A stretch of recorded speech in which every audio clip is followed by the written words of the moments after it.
All right, so update 3, we've had some updates to the Hexploration project here. First thing is we now have a splash screen, so you can kind of pick your themes and stuff up front. We also have an onboarding now, so we'll just go ahead and walk through that. So first off, it's going to ask you kind of who you are. You can re-roll these as you see fit. What you'll notice with these scores is depending on the class that you pick will dictate where these scores go. But yeah, then you've got, who follows you. This is your initial party, if you will. You can re-roll them as you see fit. You can lock them so that you can, re-roll just specific ones, etc. So who are you? Purpose of this is like why is your party leaving for the first time from their home? Because of course the idea of Hexploration is that you're like a bunch of villagers or farmers, if you will, leaving home for the first time as adventurers. Why? You can roll one, if you want to get some concepts you can, but for now we'll just blah.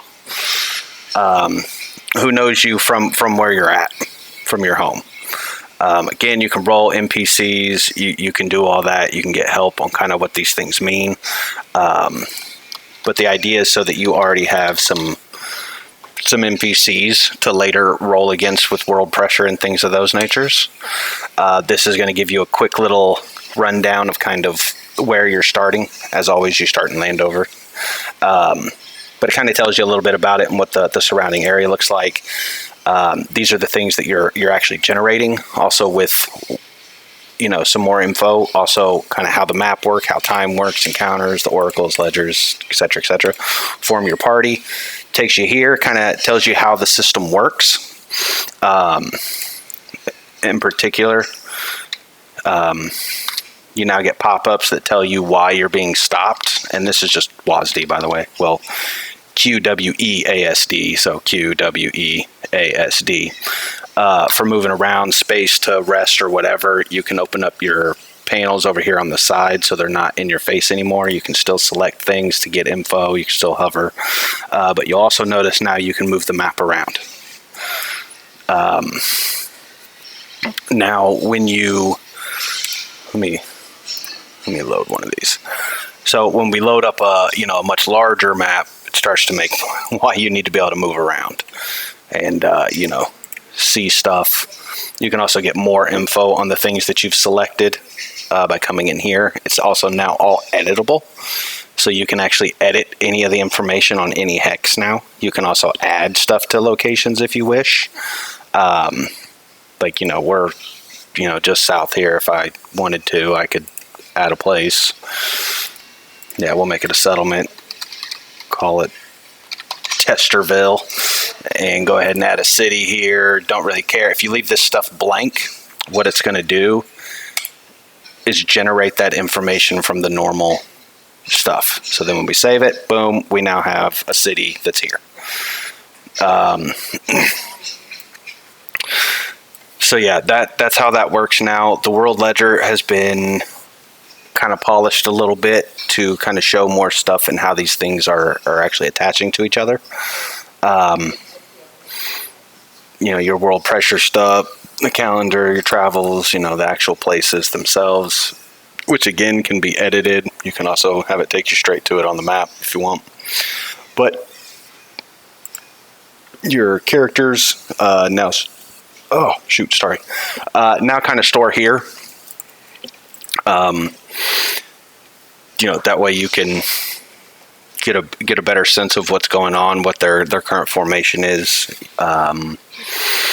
any violations that you have here, like snitch, and just in the same, because this is just a kind of a test thing that I've made. But yeah, his dex is too low, so we technically need to solve that, which we can do right here if we wanted to.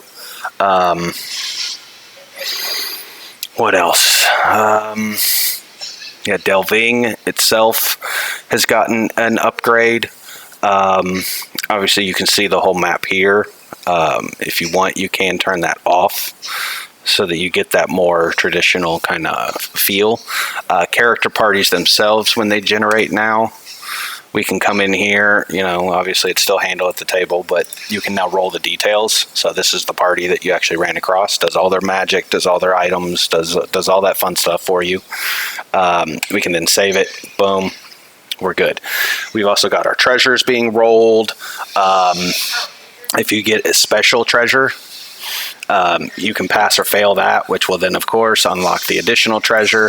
If you actually want the specifics of your gems or jewelry, you can, or if you just want total, you can do it that way too. It's entirely up to you. Oh, yeah, come on. There we go. I basically, that was because, so it requires you to rest after certain amounts of time, and this test account, or this test campaign, if you will, I hadn't rested in weeks, so it required it. But you move the same way here, you know, just WASD to move around. A and D to, you know, turn and whatnot. You've now no longer have to scroll to find what to do with doors, you know, so we could try this door, we see it's locked, pick the lock, etc., etc. Move on down the hallway. Oh, need to rest. Keep going, keep going, keep going. Turn. Now I'm just going to kick it in. So we got a room here. Yeah, it's a rest monster. Go ahead and handle that encounter. We handled it at the table. We did get some treasure, a lot of copper. Yay. Looks like it was a special room, so let's say we passed it, and then we found a bunch of gems too.